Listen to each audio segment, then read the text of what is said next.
Okay, again with CTV News. I'm in McDonald Prospect, relaxing. DOG and me. DOG had hamburger and I had one and enjoying a coffee. Okay, so again, thanks for the couple for the smartphone.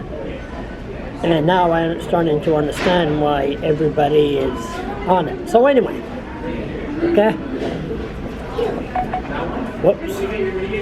Still in training.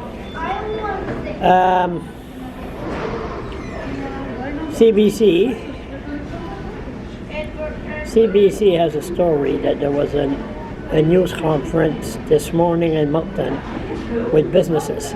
News conference. Now, CBC, I think it was last night, St. John, the Salvation Army. They said, well, there's tents because of the high rent and inflation. That's the reason that there's tents in the city. You find me one person that's living in a tent because of high rent, I want to meet them because they don't exist. Because somebody that's not on drugs, don't pay VLTs, pays their rent or whatever, there's no reason for, they don't live in a tent because the government will step forward and take care of them. Okay, now this thing here, a news conference. All right, let's see if they mention crystal meth. Let's see. 5 demands. I hear it. When they start using this, it reminds me of the natives. Nothing against the natives, just I hate that word demand.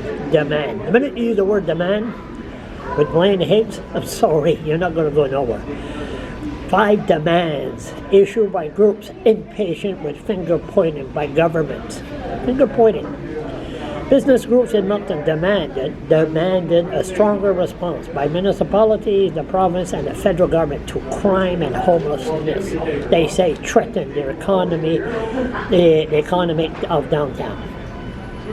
The Chamber of Commerce for Greater Moncton Downtown Centerville, Economic Development Agency, and a lot of other groups, big letters, 5 demands at a joint news conference Friday.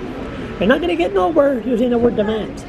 About 200 people, attended the news conference where the group said has been too much finger pointing between level of government as issues continue to get worse. And they're going to get worse. You wait till the spring and the summer of 2023. The crime is going to go way up because you don't have a justice system. Okay, this is a crisis. I think this room speaks for that. John Wishart, the CEO of Chamber, and the state of the business, and everyone in our community, both house and unhoused, the business community is calling for crisis intervention now. The event was meant to be an alarm bell for the city and province. Okay, the news conference response to report there was 500 homeless in Moncton. Sorry, choose to be homeless.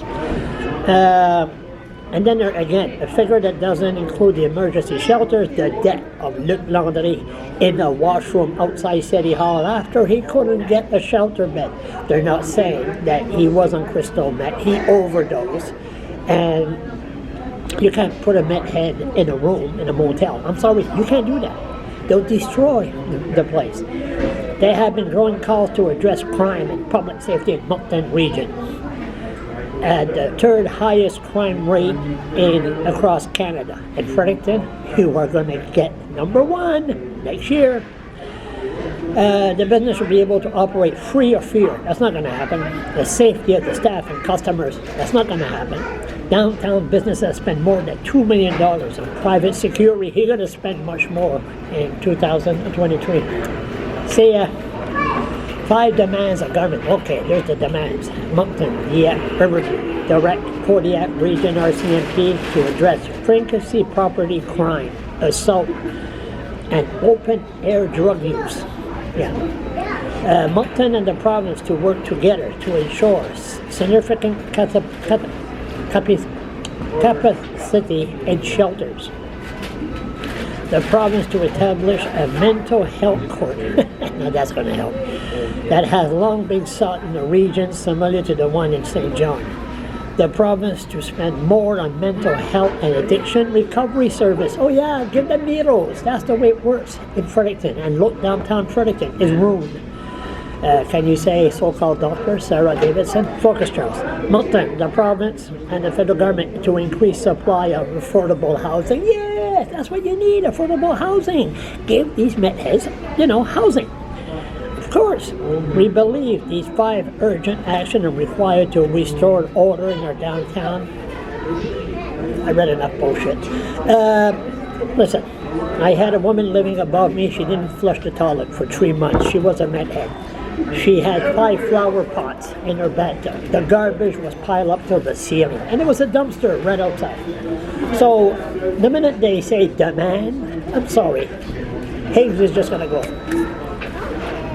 I don't know why you use the word demands. It's that's a way to, But plus, you never mention crystal meth. You always say drug addiction.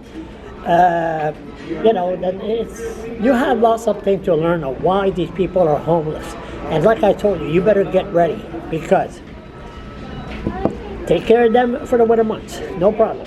And when it comes in the springtime, they're all going to look at you and say, suckers! And then you're going to see crime like you've never seen in your life. You want to change it? Simple. The Mental Health Act, Section 10 must change. You see somebody out of control on the street, they could grab him, put him in a mental ward, and he will leave until a panel of doctors said he's well enough to go back on the street. Right now, there's nothing you could do, so bite it and get used to it because they are protected by the law in New Brunswick.